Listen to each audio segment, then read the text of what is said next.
ወንድሜ እባክህ እረፍ። ምንም እንዳታረግኝ ያስፈራኝ ነው። ያስፈራኝ ነው? አንቺ ትፈሪያለሽ? ፍርሃት የሚባል ነገር ታውቂያለሽ? ወንድሜ እረፍ። ለምን ትምህርትሽን አቋረጥሽ? ወንድሜ እኔ ለአንተ ብነግርህ ባስ ትናደዳለህ ብዬ ነው። እውነቱን ከነገርሽ ለምን አልነገርሽ? በይ ንገሪኝ፣ ትክክለኛ ምክንያትሽ ምንድን ነው? ወንድሜ ፍቅር ይዞኛል። የማይመስል ነገር አትወሩ። ምኑ ነው የማይመስለው? እውነቱን ንገረኝ አልከኝ ነገርኩህ። ለምንድን የማይመስል ነገር የምትለኝ? እሺ ልጁ ማለት እሱን አልነግርህም። አይደለም መምታት አንገቴን ብቆርጠኝ አልነግርህም። በቃ ደበረኝና አቋረጥኩት። መማር ደብሮሽ ተውሻ? አንቺ ትንሽ እንኳን አታፍሪም? አዎ ብገባም የተከታተልኩት አልነበረም። ለዛ ብዬ ነው። ከዚህ በኋላ እስክትታረሚና ጸባይሽ እስኪስተካከል ድረስ ቤት መውጣት አይደለም ከክፍልሽ ወጥተሽ ሳሎን እንዳላይሽ። እንዴ ማምን ማለትሽ ነው? ሁለተኛ እናቴ ብልሽ እንዳጠሪ። እንዳንቺ አይነት ከንቱ ልጅ ከማሳደግ ልጅ ባልወልድ ቢቀርብኝ ይሻለኝ ነበር። ለሞትሽ አታፍሪም እንዴ? የእውነቱን የራስ ማድረግ ትፈልጋለህ ወይስ የለህም? የአንተ ምንድን ነው? አንተ የእውነት ፈልጋት ነው ወይስ ደግሞ እልህ ይዞ? እያኔ የለህም። እሷን የእውነት አልፈልጋትም። ከእሷ የተሻሉ ብዙ ሴቶች በዙ ነው።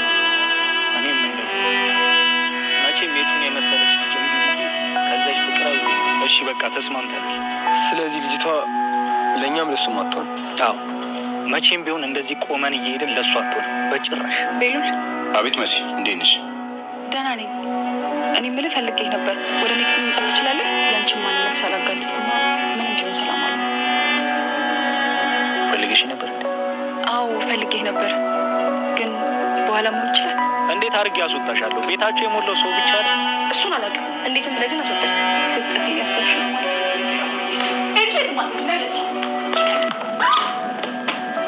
ወንድሜ ቶሎ በል ድረስባቸው።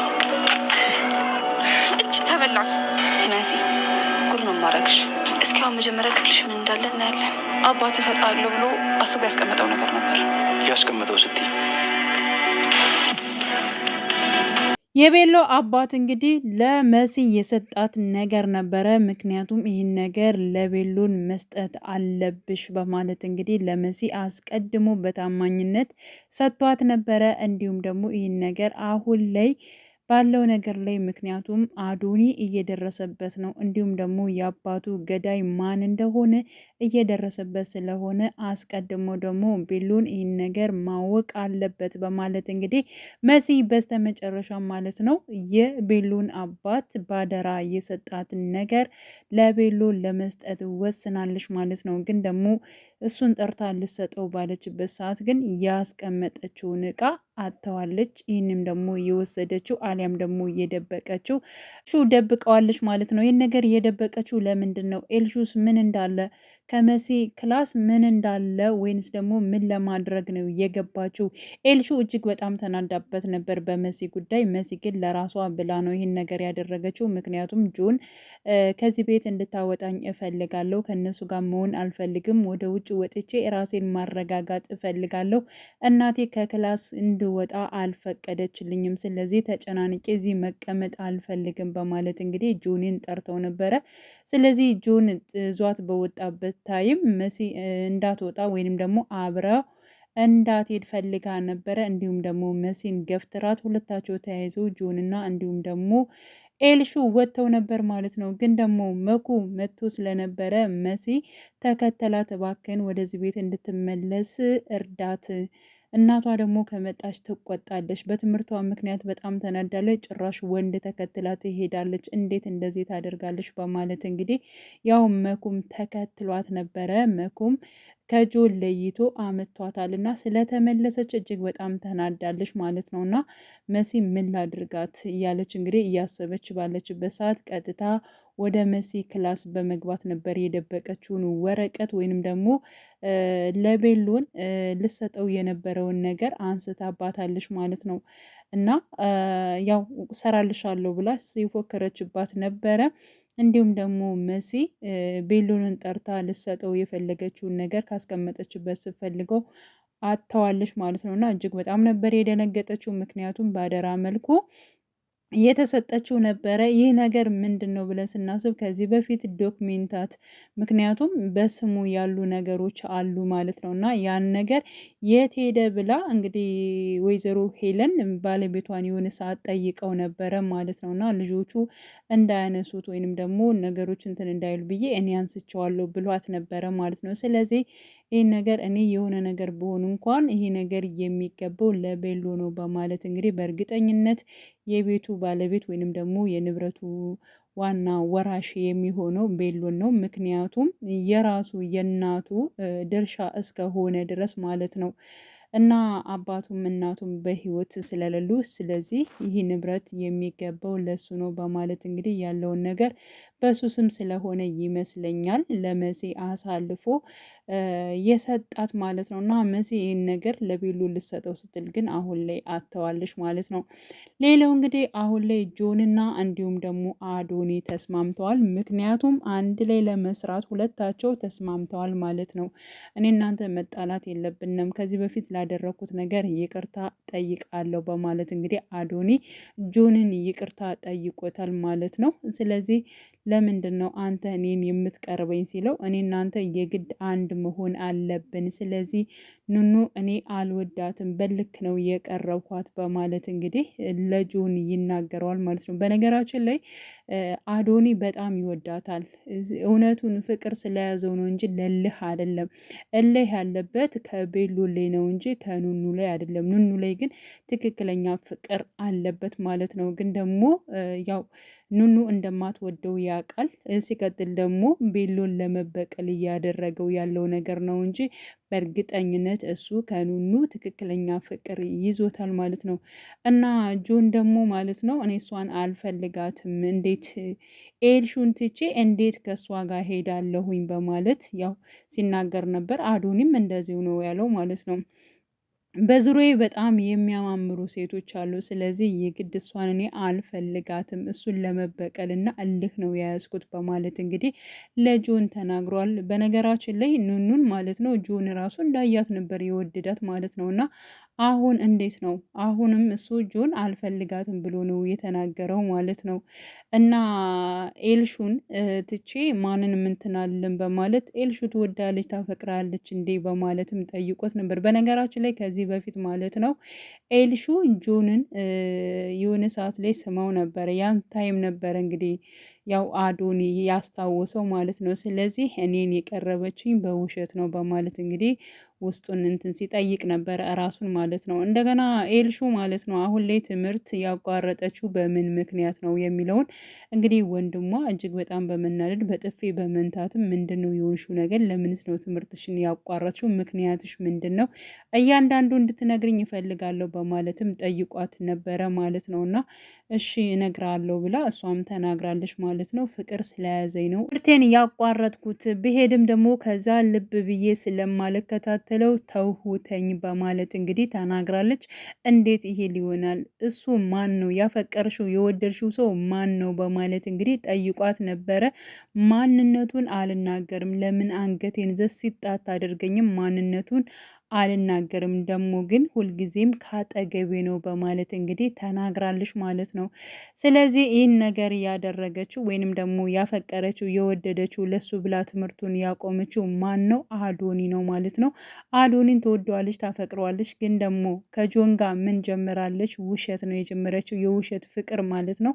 እንዲሁም ከትምህርት ቤት ቀረሽ እንዳትባል ከሱ ጋር ጊዜያትን በማሳለፍ ማለት ነው ለማስኬድ ስትል ነው እንግዲህ ጆንን እወዳለሁ አፈቅራለሁ ብላ የቀረበችው ማለት ነው። ለዚህ ነው ጆን እኔ ውሸታም ሴት አልወድም፣ ከዚህ በፊትም እንዳትዋሽኝ ብዬ ነግሬሽ ነበረ በማለት እንግዲህ ሲነግራት ነበረ። ስለዚህ እሱም ትምህርቱን አቋርጧል፣ እሷም ትምህርቷን አቋርጣለች ማለት ነው። እሱ ትምህርቱን ያቋረጠው ለኤልሹ ብሎ ነው። እንደገና ደግሞ ኤልሹ ግን ትምህርቷን ያቋረጠችው ያው አዶኒን ስለምትወደው ስለምታፈቅረው ከቤት ለማየት እሱ ጋር ለመዋል ስትል ነው ማለት ነው። እና ጆን በዚህ መልኩ ነው ማለት ነው ለምንድን ነው የዋሸሽኝ እያለ የሆነ ታይም ላይ ሲነግራት የነበረው እኔ ውሸት አልወድም ብዬሻል ነበር ወይ? አንቺ ግን ዋሸሽኝ፣ ህይወቴን ሁሉ እንደዚህ ምስቅልቅል ያደረግሽው አንቺ ነሽ ብሏታል ማለት ነው። ምክንያቱም ከትምህርት ቤት ራሱ እንዲወጣ እንዲቀር ያደረገችው እሷ ነች። ትምህርት ሲያስጠላ ያስቀመጠላትና እንዲሁም ደግሞ መሄጃ ወይንም ደግሞ የትምህርት ቤት ጊዜያትን ማሳለፊያ ያደረገችው ራሷ ነች ማለት ነው። እሱ ወዳኛለች፣ አፍቅረኛለች በማለት እንግዲህ አብሮ ተከትሏታል። ግን ደግሞ አልወደደችውም፣ አላፈቀረችውም። ዝም ብላ ለጥቅም ይመስለኛል ማለት ነው እሱን የያዘችው እና እኔ ራሴን ማስተዳደር የማልችል ይመስልሻል እንዴ? አንቺ ብቻ በቃ ገንዘብ በአንቺ ገንዘብ እኔ የምኖር ይመስልሻል እንዴ? እኔ ራሴን ችዬ እኮ መኖር የምችል ሰው ነኝ። እኔ ካንቺ ገንዘብ ፈልጌ አይደለም በማለት እንግዲህ እጁንም ኤልሹን ሲናገራት ነበረ ማለት ነው። እና አጠቃላይ ትምህርቱን ያተወችው በጆን ምክንያት ሳይሆን በአዶኒ ምክንያት ነው ማለት ነው። ስለወደደችው ስላፈቀረችው በዚያ ምክንያት ነው ትምህርቷን እያቆመችው። እና ግን ደግሞ የእሷ ትምህርት ብቻ መቆም ብቻ አይደለም ጆን ራሱ ማለት ነው በእሷ በትምህርት ጉዳይ ማለት ነው አብሮ ትምህርቱንም እንዳጣና ህይወቱ ምስቅልቅል ያደረግሽው አንቺ ነሽ በማለት እንግዲህ እየተናገረ ይገኛል ማለት ነው። እና ሌላው እንግዲህ መኩ ስራ ጀምሯል። ስራ ያስጀመረው ደግሞ ቤሎን ነው ማለት ነው። እና መሲ በዚህ ጉዳይ እጅግ በጣም ነው ደስ ያላት። ምክንያቱም እሷም ተደብቃ ስራ እየሰራች ነበር። ቤተሰቦቻችን እንዴት አድርገን ማውጣት አለብን፣ እንዴት አድርገን ቤተሰቦችን አንድ ላይ ማድረግ እችላለሁኝ በማለት እንግዲህ እጅግ በጣም እንትን እያለች እያሰበች ባለችበት ሰዓት ነበረ። እሷም ደግሞ ሌሊት በፈረቃ ማለት ነው እየሰራች ተደብቃ እየወጣች ስራ እየሰራች ነበረ። ይህን ነገር ደግሞ አዶኒ አይቶ አንቺ ሴት ልጅ ነሽ፣ ብዙ ነገር ሊገጥምሽ ይችላል፣ ስለዚህ በሌሊት መሄድ የለብሽ፣ ይህን ስራ ማቆም አለብሽ በማለት እንግዲህ አዶኒ አናግሯት ነበረ ማለት ነው። እና እሷ ግን ማቆም እንደሌለባት ነው ያው አንድም ከደህና ተወለድ፣ አንድም ደግሞ ሀብታም ባላግባ፣ ከዛ ነገሮች እንትን ካለዚያ ግን ያው የግድ መስራት አለብኝ እያለች ስትናገር ነበረ ማለት ነው። እና ያው አቁሚው ሲላት እሷ ግን አላቆምም ብለዋለች። እንደገና ደግሞ እኔ ሁሉን ነገር እሞላልሻለሁ በቃ ማቆም አለብሽ በማለት እንግዲህ ያው አዶኒ ለእሷ በማሰብ ብዙ ነገሮች ሲነግራት ነበረ። እሷ ግን በፍጹም ራሴ ሰርቼ ማግኘት ነው የምፈልገው፣ ገንዘብ እንዴት ማግኘት እንደሚቻልም ማወቅ አለብኝ በማለት እንግዲህ ያው ስራዋን እንደማታቆም ነው የረገረችው። ሲቀጥል በቃ እኔ ስትሄጂ እሸኝሻለሁ፣ ስትመለሽም አብሬሽ እመጣለሁ በማለት እንግዲህ አዶኒ ይነግራታል ማለት ነው። እና እጅግ በጣም ነበር በነገራችን ላይ የአዶኒ እንትን ለእሷ ማዘኑና ለእሷ መቅረቡ እጅግ በጣም ደስ ይላል ማለት ነው። እና በዚህ ነገር እጅግ በጣም እሷም ተደስታለች። በስተመጨረሻም መኩ ማለት ነው ስራ ስላለው እንዲሁም ደግሞ ስለተቀጠረ ስለሰራላት እጅግ በጣም ደስ ብሏታል ማለት ነው።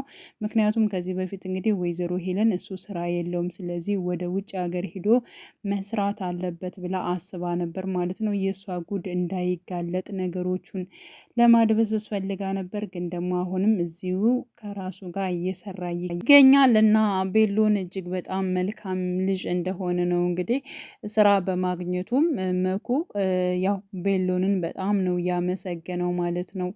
እና ያው መሲ ሰምታ ነበረ።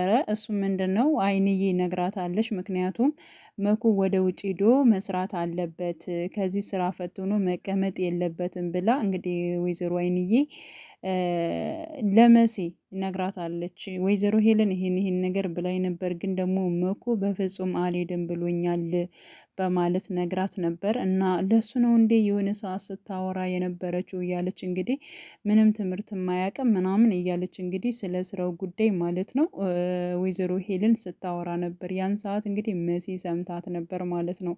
እና ለራሷ ለወንድሟ ለመኩ ነበር ይህን ወጥመድ እንግዲህ ስታዘጋጀው የነበረው ማለት ነው። እና ያ ሁሉ ቀርቶ ከዚህ ስራ በመጀመሩ እጅግ በጣም ነበር ደስ ያላት። በጣም ነው የተፍለቀለቀችው ማለት ነው። በነገራችን ላይ የቤተሰብ ደስታ እጅግ በጣም ሁሉንም ያስደስታል ማለት ነው። እና መኩ ስራ በመጀመሩ በጣም ነው ደስ የሚለው ማለት ነው። እና ወደፊት አብረው የሚሆኑበት አጋጣሚዎች ይፈጠራሉ ማለት ነው።